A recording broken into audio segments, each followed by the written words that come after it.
I'm Connie Kornstein. I'm a docent here at Heritage Square. I stay on this side. I like to move around when I talk. Anyway, I'm a docent here at Heritage Square, and I'm always loving Oxnard history, and well, history in general, but particularly Oxnard history. And years and years ago, I wrote a book on the history of Oxnard for third graders because I was a third grade teacher. And Michael Hauser is here. I haven't seen him in years. And he helped me make a video for kids on Oxnard history.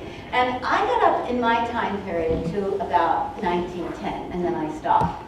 And then I always wanted to move on and learn more about, the next years. But too busy, too many things to learn and do. And this year, we came up with the idea for our annual spring tea to set it in the 1920s, because Oxnard in the 20s is really fascinating. We have a great connection to Hollywood in the 1920s. They call it the New Hollywood. And so that got me researching more. And I'm so delighted today to share with you what I've learned as I've gone through and learned about the story of Oxnard. So before I start, I'll let you know that Bob Allen is back here, and he is from kadytv.net. He's taping this. Is that what you call it? Recording it? Whatever. And it's actually going to be on The website. YouTube? Yeah. Okay. At kadytv.net. So, if you wanted to share it with anybody else, you can see it starting tomorrow. All right. Okay, thanks. So, let's go on with our story of Oxnard, the New Hollywood.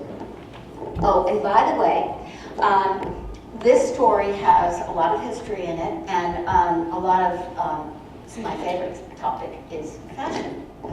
And I saved the fashion for the end, because I know that some people are going to be glazed over by that time and ready to gracefully make an exit. So there'll be a 3-second intermission when anyone who would like to leave and not have to hear the fashion part, right? So here we are in our story. Now, did you know that Oxnard in 1920, because this is where we're focusing on, was as a city only 17 years old? So, but let's go back a little bit to the beginning. And starting in the 1870s, when the first farming families came here to Oxnard. Well, they came for the fertile soil and the wonderful weather. And of course, soon, Ventura County was known as the lima bean capital of the world. And then a couple of farmers discovered that sugar beets grow really well here. And then the Oxnard brothers came, and in 1898 built this huge sugar beet factory right in the middle of the beet fields. Now, by the time the sugar beet factory, okay, I think I have to take my gloves off. I'm sorry. I have to, at the expense of glamour. Let's see.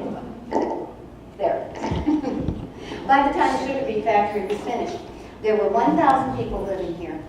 There were factory workers and field workers, and they all needed a place to sleep. So the town was built in a hurry. Oh, it was a Wild West town back then, with 17 saloons, shootings on Saturday nights, and it was not a respectable place for a family to live. So, in 1903, the men in town, we didn't have a vote yet, ladies, they voted to incorporate, and Oxnard became a city with law and order. So we came a long way since then. In 1904, the Santa Clara Church was built. In 1905, Plaza Park was laid out and completed, and those palm trees are still here, a lot bigger now. The Dreamland Skating Rink and Bowling Alley went up in 1906 on C Street between 5th and 6th. It cost 25 cents to rent a pair of skates. In 1907, Andrew Carnegie donated $12,000 to build the town library. It was one of about 1,600 Carnegie libraries throughout the country. Now, here is, whoops, too far, there we go.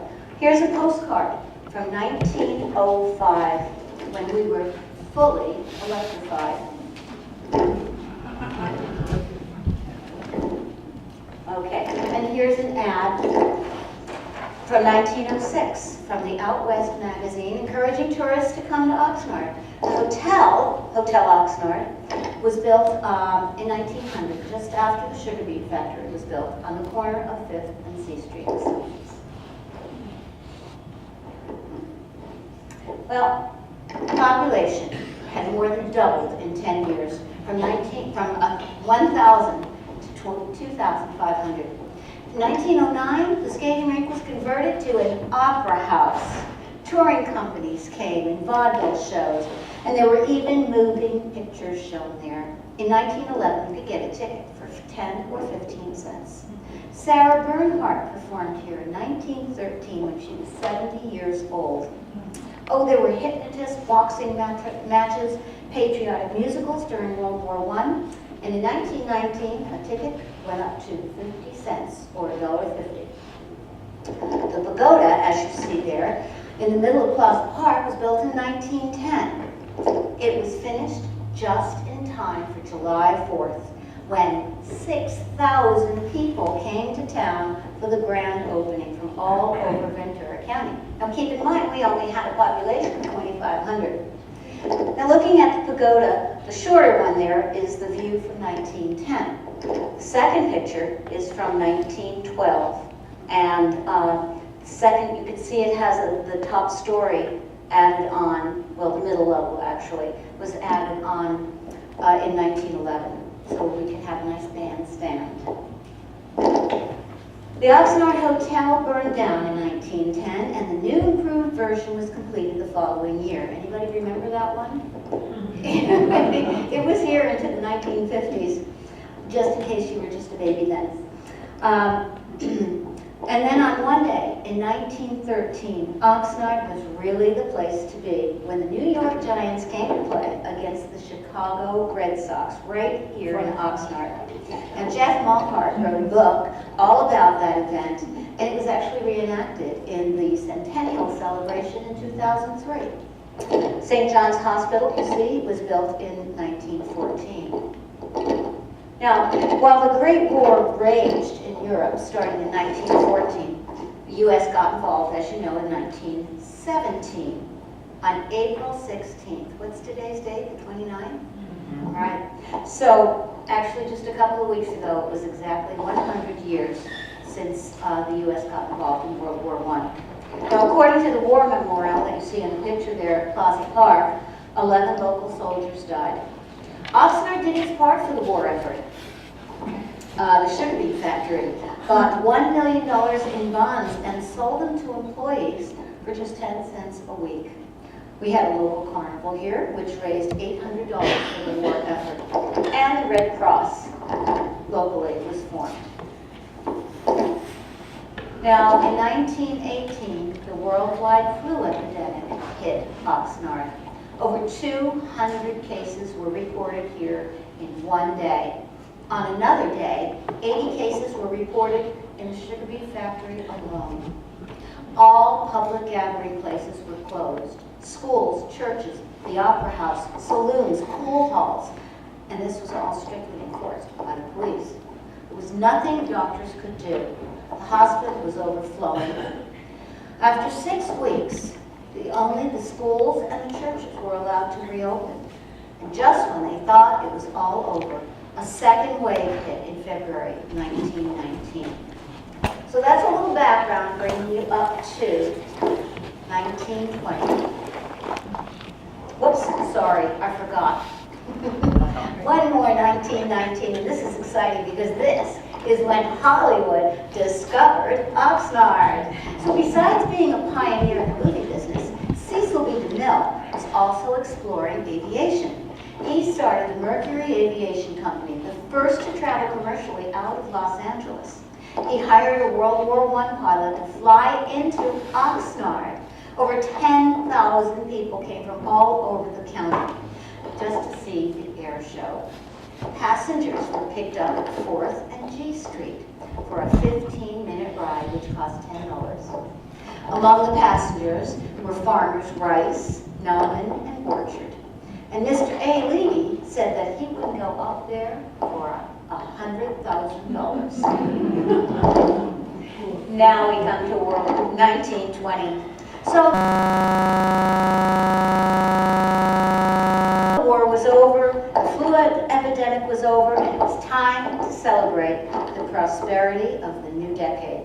The 19th Amendment passed, so for the first time, women voted across America. We voted in President Warren Harding with Vice President Calvin Coolidge. And by the way, California women were voting since 1911. Also that year, 1920, Charlie Chaplin filmed The Kid with Jackie Coogan. Well, they both fit into our story later on. The population in Oxnard was 4,400.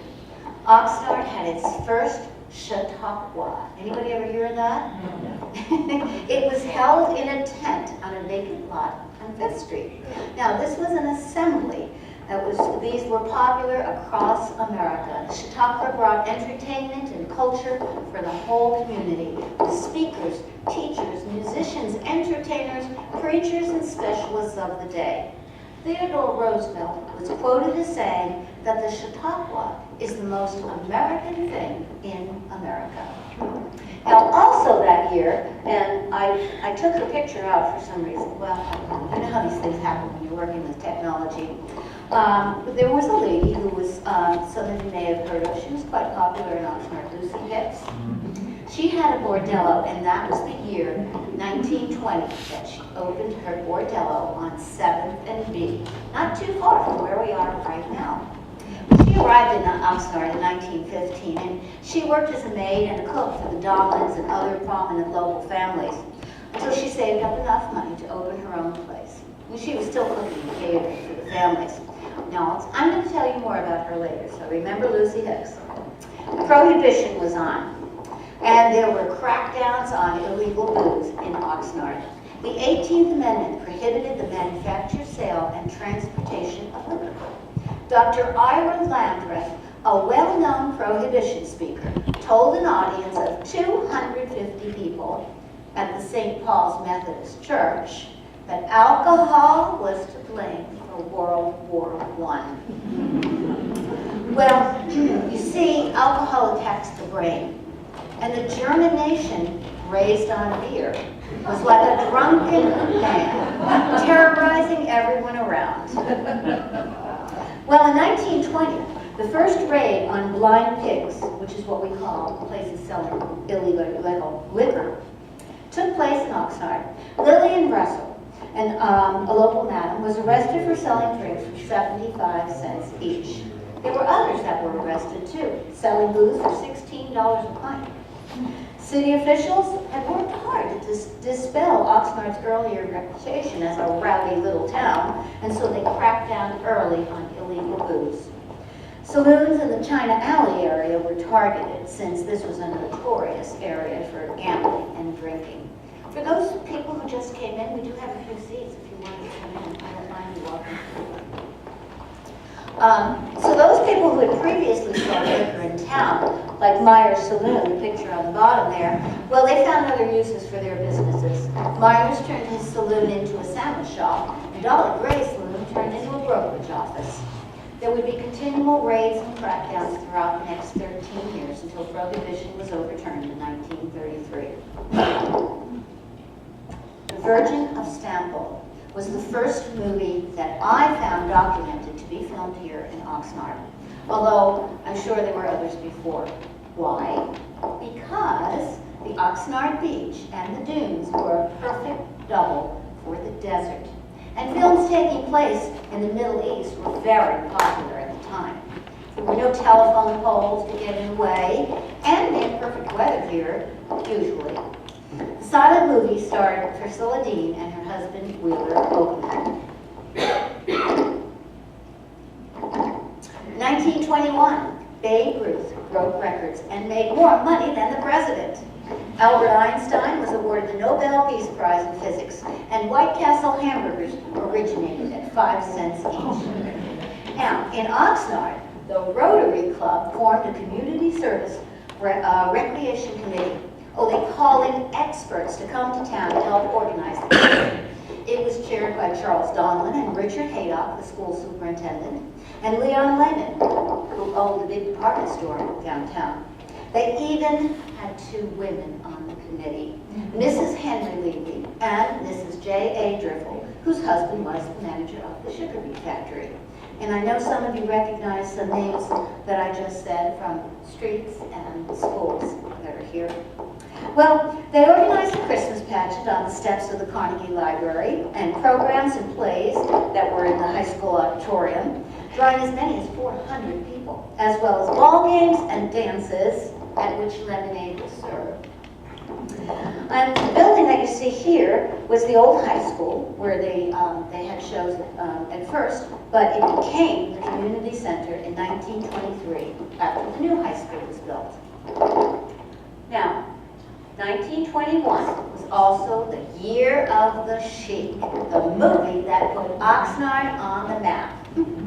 Well, over 200 fake palm trees were brought in to make the Oxnard Dunes into the Arabian Desert.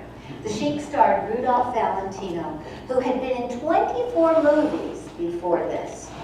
And his breakout movie was just that year, called The Four Horsemen of the Apocalypse.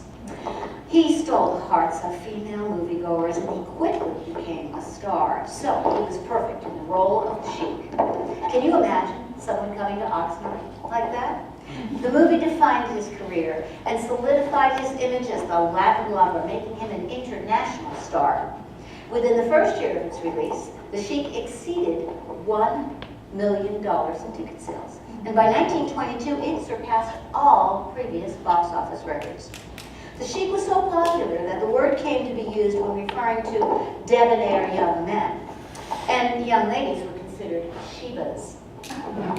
Valentino also set styles. Men took off their hats and slicked back their hair to take on the look of a Latin lover.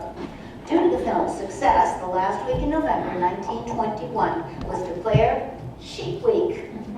The film was screened at 250 theaters in the United States in one day, November 20th.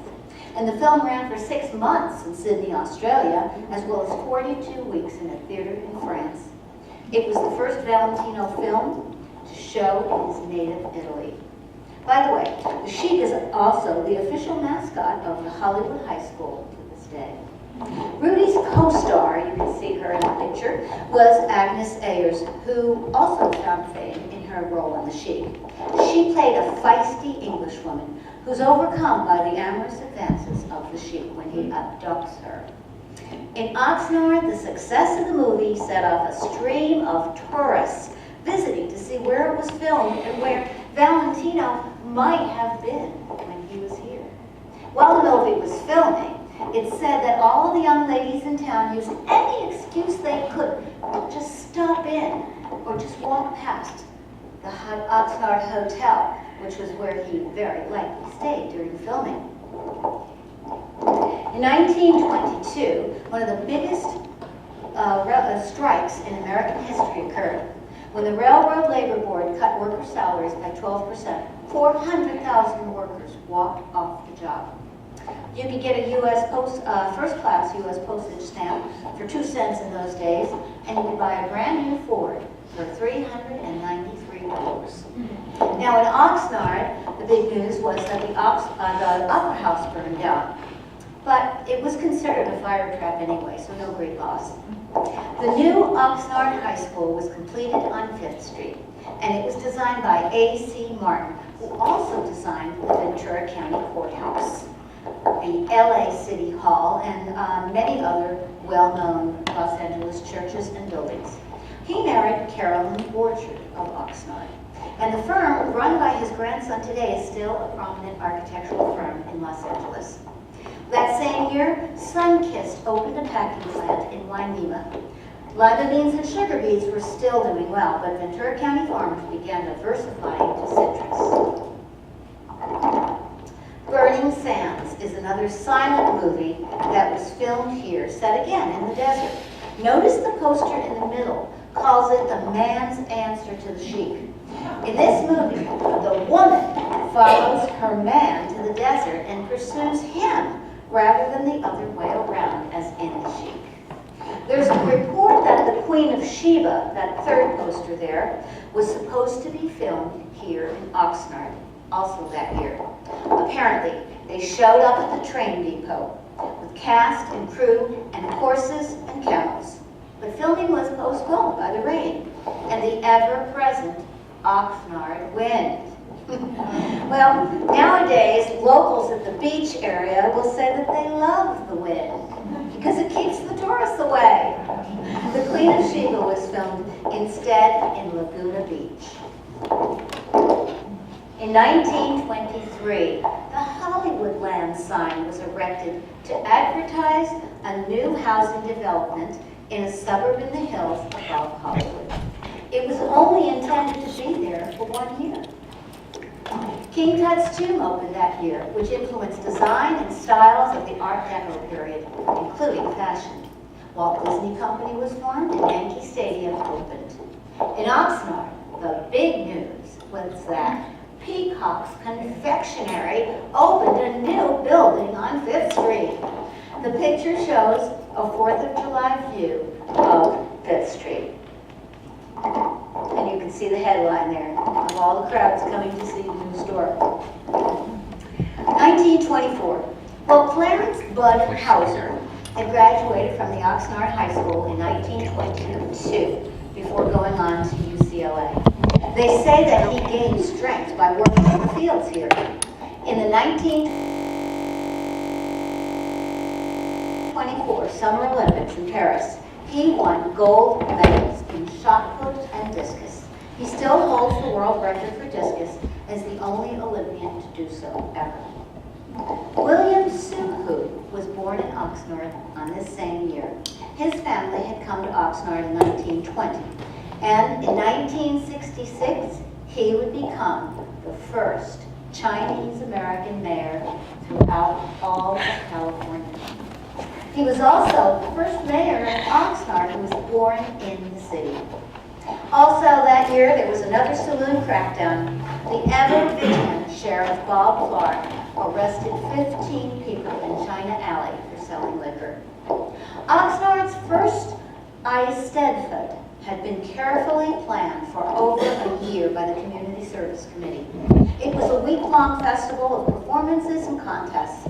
There were 1,000 competitors and over 4,000 spectators attending all day and evening throughout the week. Even the warehouse of the sugar beet factory was used as a concert hall, holding over 2,000 people. This was definitely a feather in Oxnard's cultural cap. In 1924,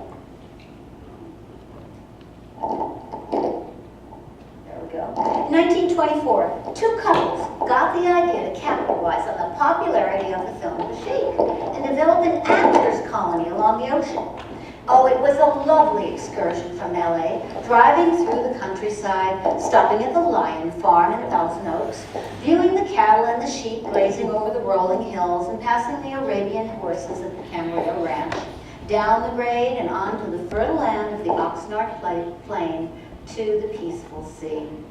The Lindbrinks and Dunns purchased a small strip of land along the ocean from the McGrath family, just 4,300 feet long, and they subdivided it into 500 tiny lots, with the plan to sell them for $200 each. They advertised it as the place where The Sheik was filmed and Valentino lived, a place where actors could come to get away from the busy life of the city. Supposedly, Mary Pickford and Douglas Fairbanks were among those who bought a lot here. Whoops. Wait. Did I go too fast? No. There we go. Okay, I'm sorry. Speaking of Pickford and Fairbanks, Valentino joined them in their joint venture with Charlie Chaplin and director D.W. Griffith called United Artists. He was making $10,000 a week, and he was still the hottest star around. Charlie Chaplin made his movie The Gold Rush that year, and he joined the Oxnard Gold Rush to Hollywood Beach, becoming good friends with the McGrath family. That same year, there was a party documented of 1,500 farmers and businessmen celebrating the success of the sugar beet crop, drinking and feasting and doing the Charleston to a 6-piece band. Well, that was also the year of the big rum runner discovery on the beach near Wainema. Several men hunting along the shore came across 130 barrels containing 50 gallons each of alcohol, totaling about $70,000 worth of booze. Apparently, the booze had been dumped off the ship. When Sheriff Bob Clark's deputies arrived to confiscate them the next day, there were 72 barrels remaining. Barrel tracks were found in the sand leading to the road. Since people were apparently still making the pilgrimage to Oxnard Beach to the filming locations, another couple decided to cash in on the Hollywood arm.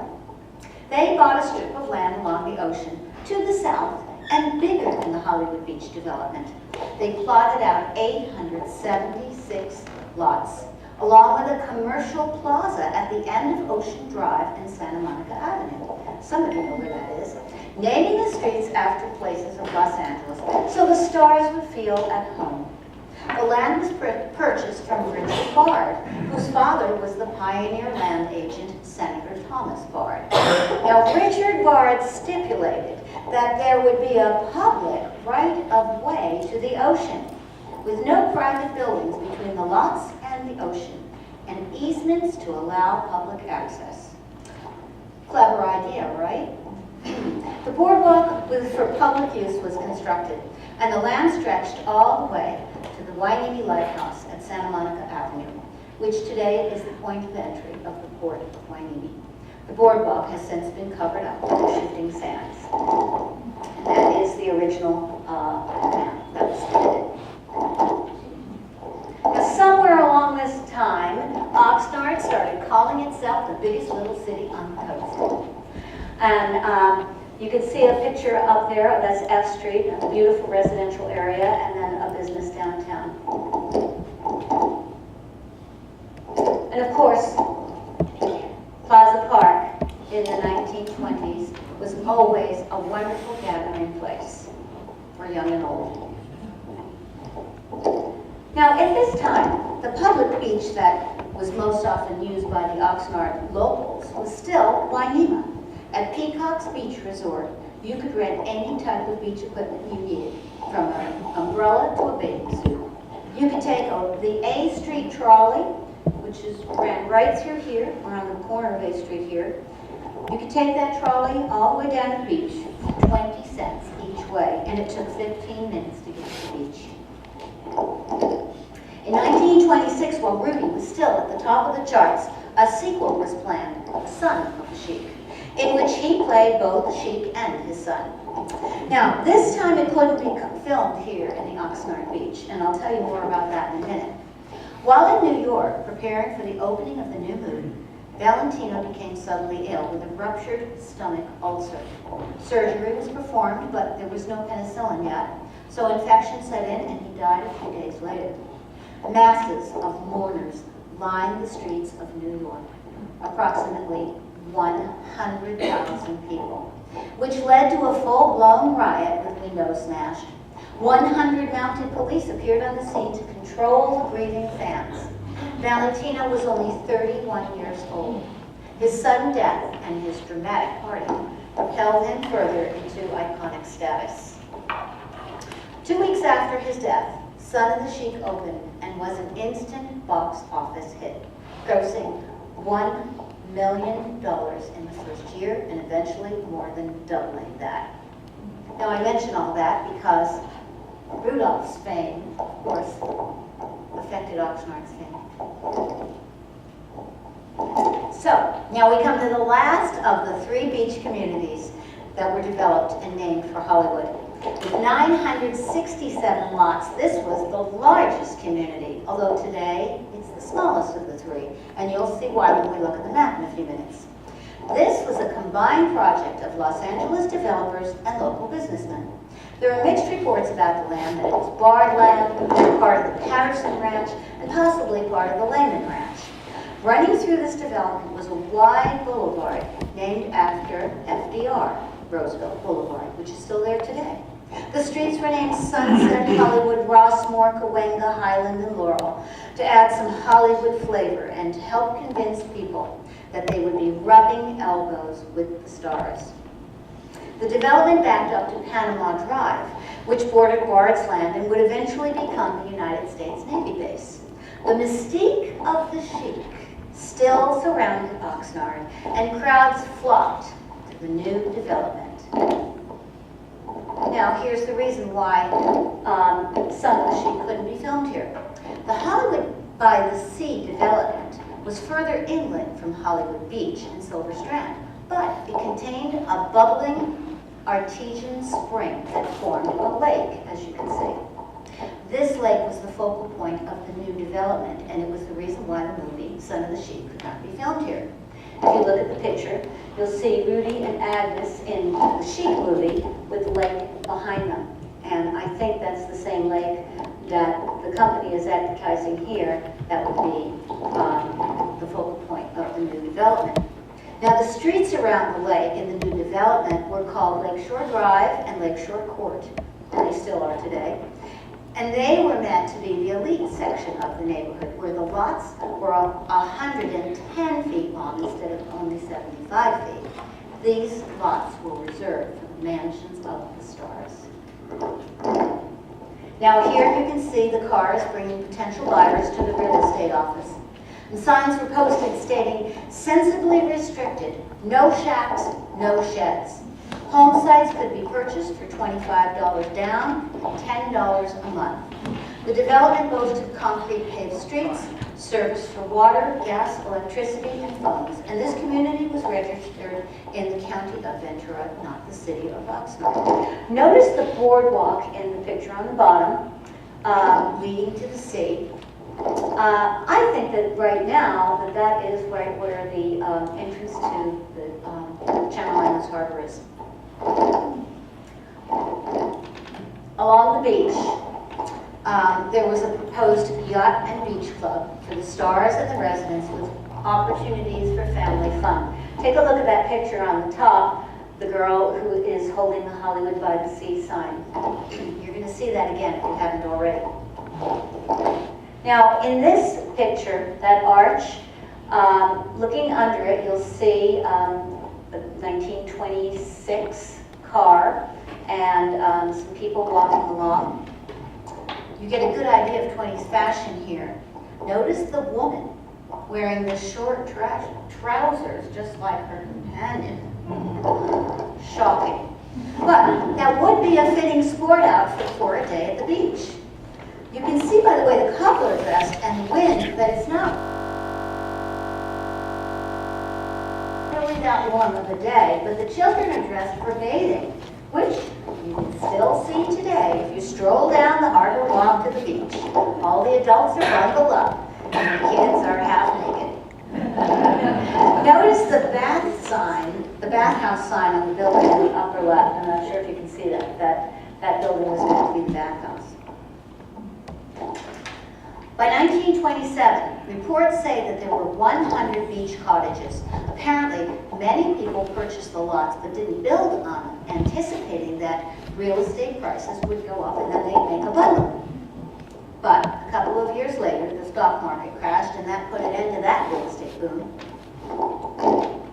Now, there's two maps here showing the three beach communities before and after the Channel Islands Harbor was dug out, which is a completely different story. But in looking at the top map to the left, you'll see that this is before the harbor was built, and you can see all three neighborhoods connected with Ocean Drive going through all three. Now, if you look at the bottom, the map on the bottom and over to the right, the arrow is pointing to the entrance of the Channel Islands Harbor, which was dug out in the 1960s. When the harbor was dug out, it cut Hollywood by the Sea in half and eliminated a big portion of it. So today, part of the original Hollywood by the Sea is in the area that we call Hollywood Beach. Part of it is underwater, And a small section still remains on the other side of the harbor, adjacent to Silver Strand Beach. Well, we're coming to the end of the decade, so just a few more events to talk about. On the home front in Oxnard, Joe Levy had taken over the Bank of A. Levy after his father's death. He got caught up in the euphoria of the 1920s too. He built this beautiful bank that you see, and it was on the corner of 5th and A Street and still stands there today. It was built in the Beaux-Arts style, and if you get a chance to get up close to it, it's filled with beautiful architectural details. Also in 1927, the jazz singer starring Al Jolson was the first talking movie. This meant that movies would now be made in sound studios instead of real locations like the Oxnard Beach. This was also the year that Grauman's Chinese Theater opened in Hollywood. 1928 brought the Olympics to Amsterdam, and Oxnard sent Peter Donlin, who won a gold medal as a member of the U.S. rowing team. Bud Hauser was there again, too, as a flag bearer for the U.S. team. In 1928, the worst disaster of Ventura County history occurred when the St. Francis Dam broke. 12 billion gallons of water flooded, over 500 people died, and more than 1,000 homes were destroyed. The towns of Saugus, Cairo, Fillmore, and Santa Paula were all hurt. Anybody remember that? That's Jim. All right. Okay. So now we come to one of my favorite topics of the 20s. One of the most fun things that I learned about in researching this was prohibition and bootlegging. So the 18th Amendment, which actually was passed in 1919, came into effect in 1920. It prohibited the manufacture, sale, and transportation of liquor, but not the consumption. Alcohol could still be had if anyone wanted it for a price. Some people claim that there was just as much drinking during Prohibition as before, because there were plenty of bootleggers around and you could always make your own homemade hooch. Oxnard and Ventura County had their share of bootleggers and rum runners being on the coast. The Rincon area was widely known for smuggling in the booze, but the beaches here were also used. As I mentioned earlier, the cops came down hard on Oxnard, which had a reputation for a wicked little town going back to the turn of the century. In 1927, there was another huge bust at the beach. This time, the cover-up involved the movie business. The unrelenting Sheriff Bob Clark set up an elaborate trap to catch the rum runners. He arrested 11 people and confiscated 97 gallons of liquor, 1 truck, and 5 automobiles, as the men drove blindly into the trap arranged for them on the location of the pseudo company, the Velasco Film Production, at Hollywood Beach. The bootleggers were supposedly on their way to supply a party of film celebrities. Now we have some ladies who were also involved in bootlegging. Remember Lucy Hicks? I mentioned her before. Well, she was one of those who continued to serve alcohol in her house of ill repute. And when she was arrested in 1928, the judge proclaimed that she was past the point of paying a fine, and he sent her to jail. Well, she did get out, and she continued her business until 1945, when a sailor reported that one of her girls passed on a disease to him. Well, the sheriff brought in Lucy and all of her girls for physical examinations. Any of you know the outcome of that? The doctor was shocked when he found that Lucy was actually a man.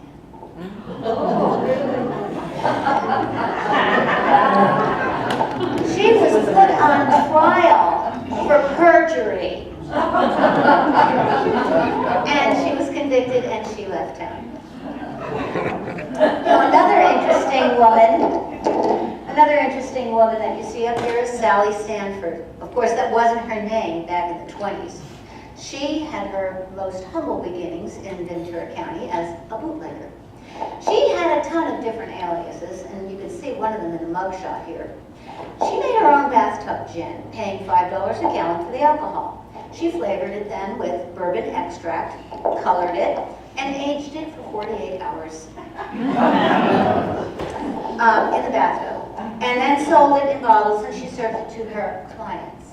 The bathtub was a convenient container, she told people later, for making the hooch because in an emergency, the plug could be pulled and all the evidence went down the drain.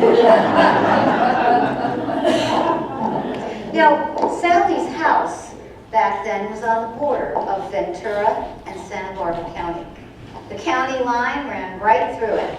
So in her book, Lady of the House, she explained that when the cops came from one county, she would just move all of her guests to the other side of the house. And thus, they couldn't be pinched, as she put it, for any illegal activity. Now here's the really interesting part. Sally, later, after the 1920s, she moved on to San Francisco, where she was considered the first lady of the Tenderloin area before she moved up to Nob Hill, where she entertained stars like Humphrey Bogart and Errol Flynn, as well as international delegates. In the 1960s, Sally decided to go into politics, and she became the mayor of Sausalito. So, by the way, prohibition was finally repealed in 1933. So, in 1929, the stock market crashed, as you know, bringing an end to the roaring 20s all over the country and in Oxnard, which registered a population of over 6,000 in 1930. That's an increase of almost 40% in 10 years. Let's take a look now at the stars who came to Oxnard during those golden years and beyond. Well, we really don't have a record of who actually bought land here, but we know for sure that Rudy and Agnes were here in 1921 for the filming of The Famous Chic. And Pola Negri was one of Rudy's many love interests. At his funeral, she claimed to be his fiancée, and she collapsed on his coffin, adding, of course, to the hysteria of the day. By the way, that was the first time anybody ever heard that they were engaged. Now here's the beautiful picture of the 1920s beach bungalow called Casa Valentino that we all bring tourists to when they come to visit on Ocean Drive in Hollywood Beach. Now, did he really live here? Well, some say no, because although he made a lot of money, he spent it all and he was always a broke. But maybe he rented it, or maybe somebody just cashed in on his name. Who knows? At any rate, it's a gorgeous view, and on a clear day, like the day they took this picture, you can see the islands beyond the channel. Priscilla Dean and her husband, Willard Oakman, came in 1920 to make the movie The Virgin of Stamboul. She's pictured here in a hat that she made famous. She was known as the Tam Girl. Did she wear that tam in Oxnard? Now, Betty Blythe. She was the star of The Queen of Sheba. Remember the movie that was supposed to be filmed here, but instead got rained out.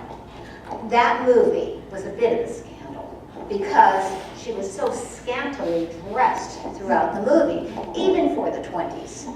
She had 28 costume changes throughout the film, but she said, "If I put them all on at once, I still couldn't keep warm." We also know that the cast of Burning Sands was here in 1922. Now, could that be the Oxnard Beach in the photo at the bottom? Mary Pickford was America's sweetheart, and together with Douglas Fairbanks, they were America's favorite couple. They had been in Ventura County earlier, as early as 1910 for Ramona, and Bound in Morocco, 1917. I had mixed reports on that, so I put a maybe on that one. So along with Charlie Chaplin, as I said before, and director D.W. Griffiths, they formed United Artists, and all were said to have beach houses here. Charlie Chaplin is pictured here with the entire McGrath clan, with whom he was a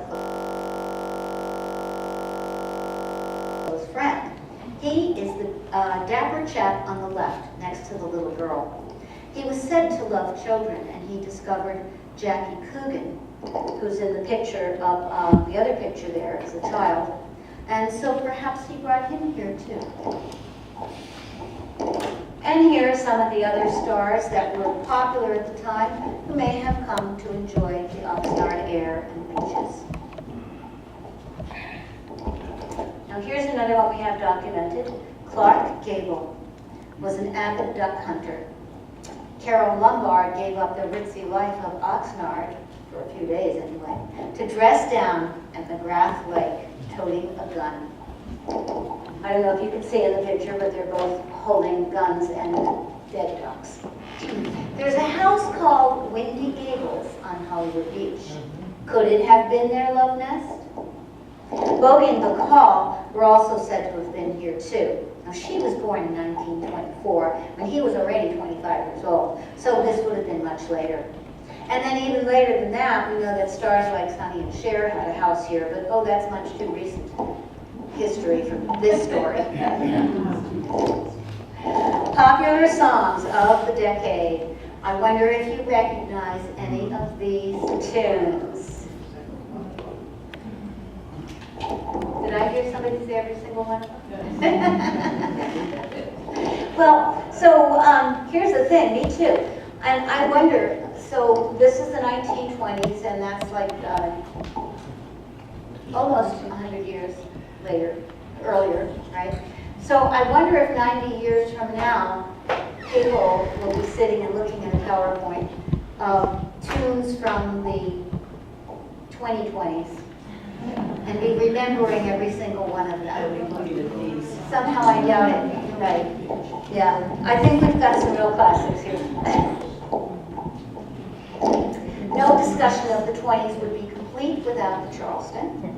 And in this picture, this woman is teaching a basketball team to dance. By the way, if you come to our Heritage Square Tea, we're going to have a mini Charleston lesson also. Now, fashion reflected the times and the lifestyle. Comfort was an important component of style then, and you had to be able to move while you were doing the Charleston, so clothing had to be loosely worn. Women were called flappers because their loose clothing, fringe, and girls flapped while they were dancing and moving. Some specifics about fashion. Hemlines basically went up, and waistlines went down. Now notice the hemline never got above the knee, although it came very close in 1927 and 28. You can see that on the timeline. But in the 1960s, there was a myth of the flapper in a short, sexy, tight, fringed outfit. But that was a myth. That didn't take place in the 20s. Let's take a look at men. Well, there were different looks for men as well. You could have the gangster look, or the sporty look, or the elegant Fred Astaire type look.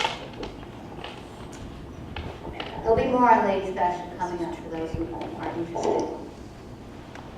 So I now bring you to our Heritage Square Tea, and there's a postcard.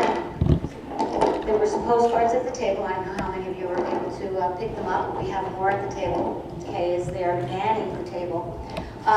This is on May 13th, and do you recognize the picture from a few slides ago? All right. So we took it, we added a little bit of color to it, and we changed, instead of Hollywood by the Sea, we changed it to Heritage Square. So again, we have more copies of this for anyone who's interested. At the tea, we're going to, we're encouraging people to dress in 20s costumes. And what else? Oh, and Sally Stanford is going to be here. So we're excited about that. We're going to have Prohibition cocktails, and even virgin Prohibition cocktails for younger people. And it's really going to be a lot of fun. Oh, we have a costume contest also. And in the back, and when we stop, we have, you can see we have hats all around. We do have some fashions that if anyone is would like to purchase a 1920s fashion, we have some here for you to purchase. So I'm going to go on to my bibliography here. So just in case you're thinking that I made all this up, I didn't. Did a lot of research, and these are some of my resources and where I got some of the images too. And then, of course, there's the internet and everything that I got from my Google searches too. So now this would be the time when anyone who didn't want to stay for a little bit more on fashion could make a graceful exit. But those of you who are interested will talk more into fashion and how you put together your own fashion outfit. If you are leaving, Kay will be at the table, or she wants to say something now. Is that what's making on the wall? Yeah. Take all this time to tell me that? I was wondering what that ride was. Thanks, Kay. I have about 10 more slides to share. And it's mostly pictures. It's not really talking. So just some things that I've collected to share with you. There's a couple of Chanel dresses here. Chanel was the person who invented the little black dress, which is still popular today. I love it. So just a couple of different images of little black dresses. So evening wear, here's another little black dress. You can see how evening wear is different from day wear. So start with that. And now let's talk about, hair, hats, and shoes. Shoes are really easy to find, 1920 shoes now. Mary Jane's, or T-straps, or pumps. So that's very easy. And comfortable. Remember, the 20s was comfort. Hair. Well, the bob was in, and you could, what I love about it is that you could either have a straight bob, like Debbie's, or a curly bob. And if you don't have a bob, you can take your longish hair and just put it up in the back, and it looks like short hair. A few weeks ago, Debbie and I were costuming a family, and there were 3 teenage girls, and they all had beautiful long hair. We were putting our cloche hats on them and dressing them up, and they were just having their hair hanging down. We said, no, this is what you do. You just take it and you put it back. And they were so fascinated to see what they would look like with short hair. And it's really, Rosie, can you just, no, I know you don't want to, Naya. I just have to show.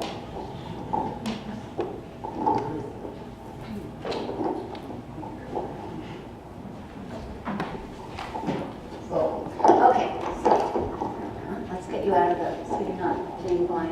You're not tall. Okay, so here we have the look, with the hair hanging down, right? Nice modern girl. Okay, so if we take the hair and just keep it all like that, just kind of wind it around like this. Put the hat on. She's such a good model. Saucily, it looks like she's got a bob, doesn't it? Yeah. Right, so magic. Thank you. All right. Oh, the pearls again. Okay, sorry. All right, so you've all seen my pearls. Okay, and hats. We call these cloche hats, and cloche hats come with brims and without. So here's one with a brim, as you can see, here's one without. Now, you see hats around all over the place, and some of those hats were hats that I converted. So this hat right here, all right, this hat is a fedora, right? Fedoras are very popular now, but you can take it and turn it into a coach. Add a little flour, and you're all set.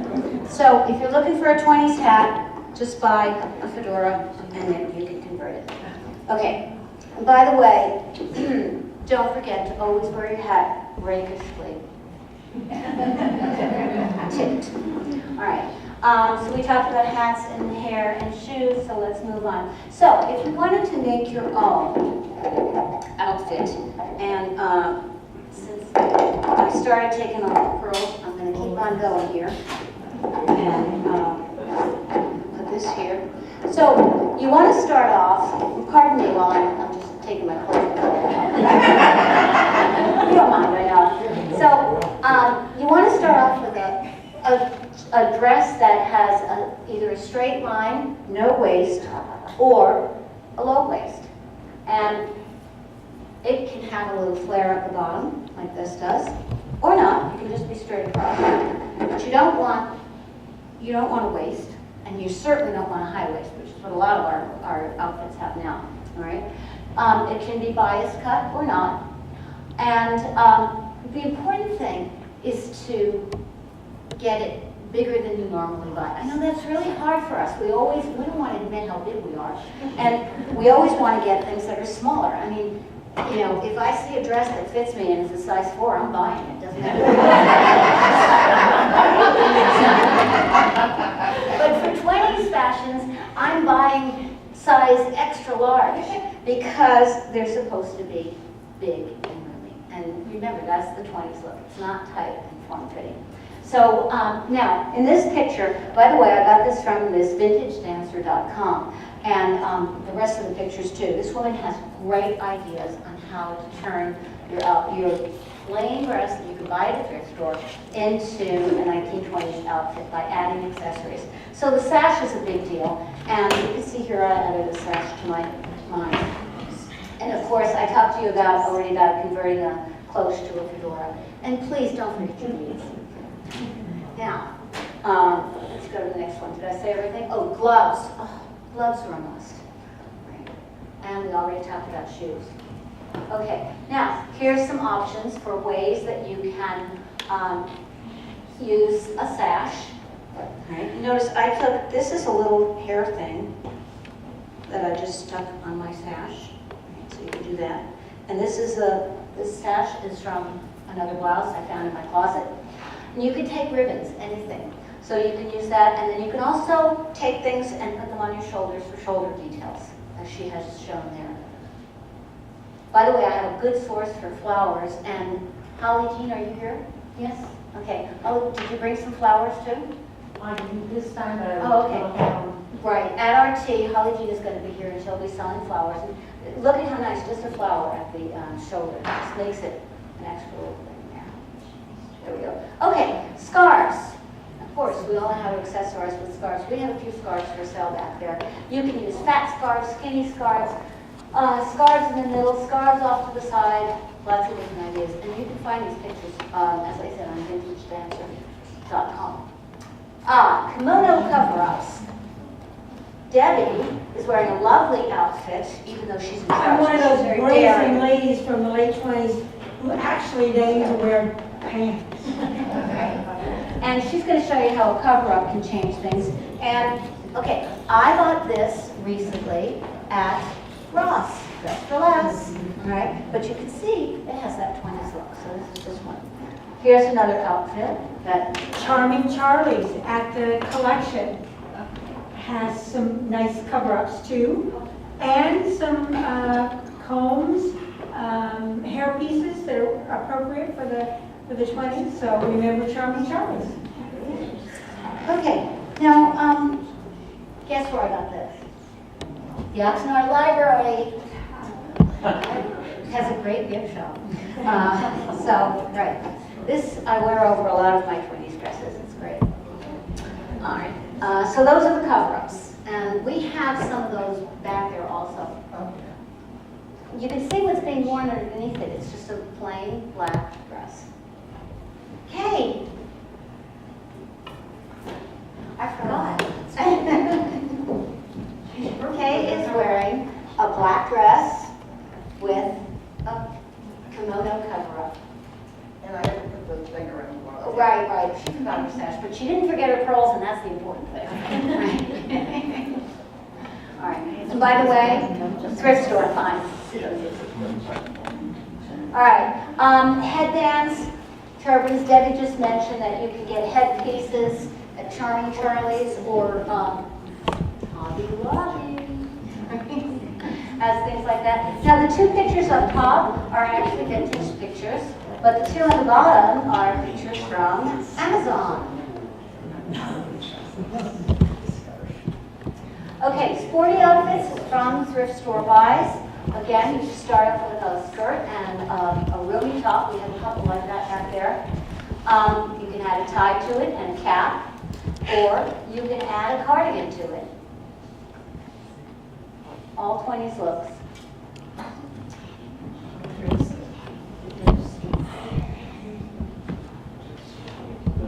You probably have some of this stuff in your closet.